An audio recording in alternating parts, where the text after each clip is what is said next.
Hi, my name's Phil. I like talking about politics, and in this video, I like to discuss how the tragic events at an international triathlon competition hosted in the UK have highlighted the dangerously polluted waters in and around Crazy Island, and I'll tell you just how crazy things are now. The Financial Times, the paper of people who own the country, is arguing for more nationalisation. But first, if you'd like to be notified of daily news and politics, please subscribe to the channel. So this weekend we saw reports that 57 triathletes had become ill the previous weekend after taking part in the swimming section. The reports also noted that the waters in the area around Sunderland had tested for E. coli levels 39 times higher than the previous month. The organisers of the competition were going, oh, yeah, it's fine when we tested it. Yeah, how come a load of people got ill then? And also the water company in that region, Northumbrian Water, said, oh, nothing to do with us. There were no discharges from us that would possibly have accounted for it. Again, I'll be honest, unless someone comes up with an alternative explanation, I'm not convinced. After all, where water companies discharge untreated sewage, you get massively increased levels of E. coli. There were heightened levels of E. coli, and dozens of competitors suffered from sickness related to E. coli. As this was an international event, it will have done our reputation no good at all. I know triathletes are a hardy bunch, but I can't imagine they'd be keen to see future events hosted in Britain after this. So this has damaged our reputation now. The event serves yet again as a reminder of what happens when the Conservatives are let loose on the country. It began really before we even left the EU. We dismantled a lot of the monitoring infrastructure. Not as easy to take the government to court over water quality if there's less monitoring of water quality, you know. But since leaving the single market, the situation got way worse. The Tories even legislated to make it easier for water companies to dump raw sewage. That is why we're getting so much raw sewage dumped now. We almost thought they wouldn't get away with it. There was a serious public backlash, and the Tories under Boris Johnson at the time had to then say, OK, we'll amend the legislation. Then the Owen Paterson scandal happened, and although it set in motion a chain of events which culminated in the fall of Boris Johnson, at the time it distracted the public enough that the Tories went back to their Plan A with the Environment Act 2021, and they left out all the safeguards that they'd promised. And we've seen the result.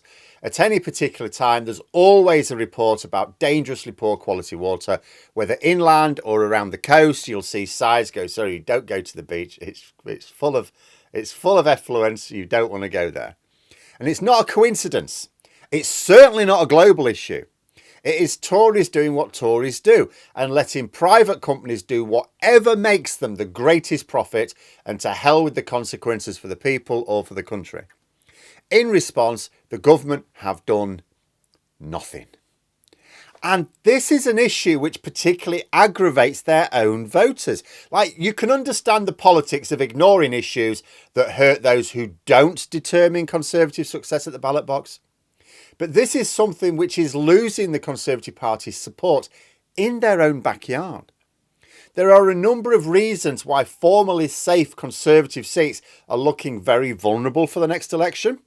And sewage dumping is one common thread running through all of them.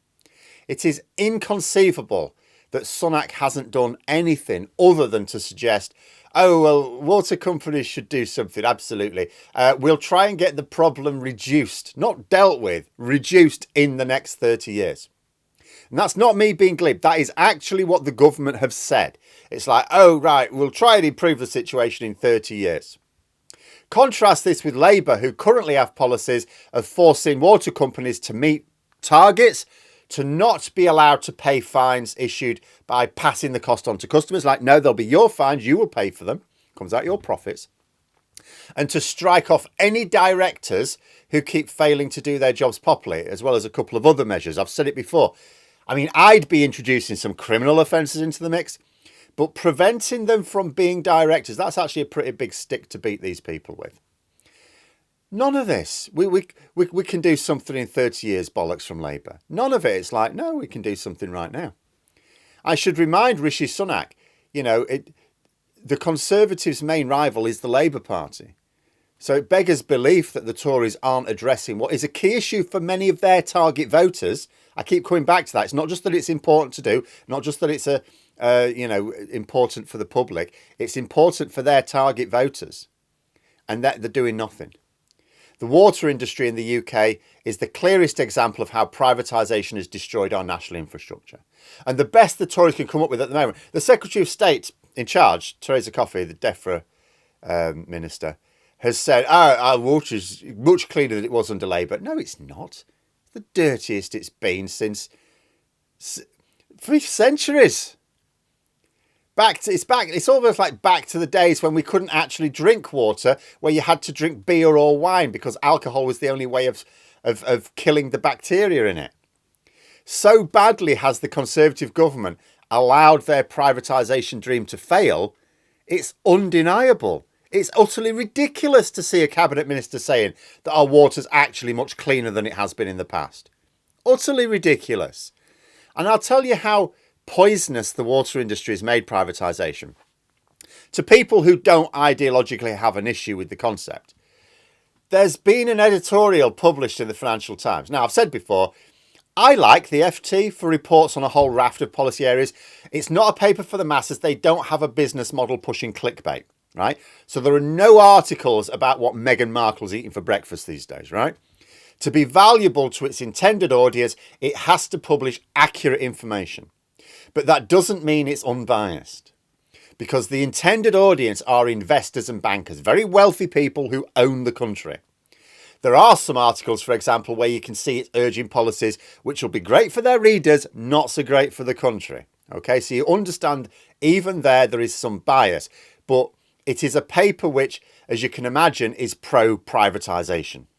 After all, privatised public services, great for investors. Almost a licence to print money. The concept's brilliant because it's a public service, so the government can't allow it to fail. So bailouts are always on the agenda if there's going to be problems. In addition, because it's such a great investment, pension funds are always part of the mix, and no government can allow those to suffer. So you might be surprised to see an editorial arguing for more nationalisation in the Financial Times, but in reality it does make sense.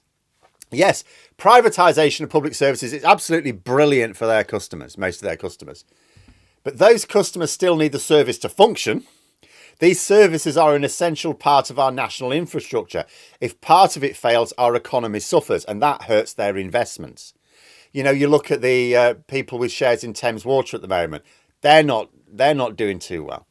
So they wanted the large dividends, but they also needed to make sure that the service worked. So for these people, they want privatised services because they want to make money out of us, but they need those services to still work. They need the business model to be viable. Now, the article doesn't, of course, call for the full nationalisation, as I would argue for it, but a combination of both the private sector and the state. Essentially, they want the investment opportunities, but they want enough regulation and government oversight to make sure that the people running those companies are doing so sustainably. Because it's no good making a few quid and then your shares becoming worthless. And the author of the piece seems to recognise that when the services are run purely for profit, it goes tits up. So why haven't the Conservatives realised this? After all, no matter what your political beliefs about the governance of public services, surely anyone, no matter where they stand on economic matters, understands that the economy depends on a certain level of national infrastructure. They must also understand that public services in the UK are currently amongst the worst in the developed world. Undeniable to anyone who's bothered to find out. Also doesn't take much to realise that the reason for this is a 100% focus on short-term profit. Executives who have bonuses awarding according to short-term delivery aims. The water industry is absolutely exhibit A here. They didn't increase untreated sewage discharges because of COVID or the war in Ukraine. Oh, Putin made us do it. No, he didn't.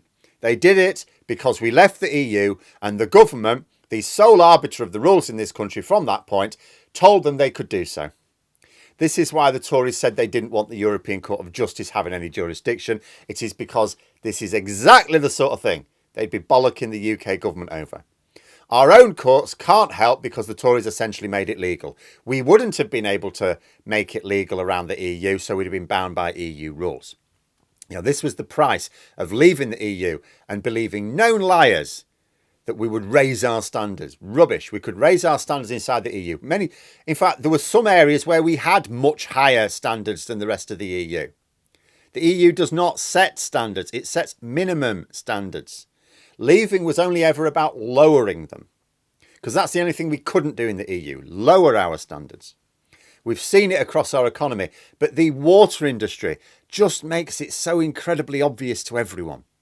And the complete lack of action from the Conservatives, even when they can see it losing them votes in areas they are vulnerable in, makes it equally obvious that they are either unable to think strategically, or they are simply so blinded by ideology that they will not bring capitalist excess to heel, even when it is as badly out of control as it is.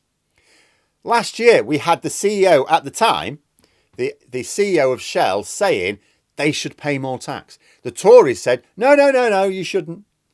Now we've got the Financial Times saying the state needs to take control. And the Tories still say, no. We're living in the world where the CEO of a massive oil company and the newspaper of billionaire investors is more left-wing than the government.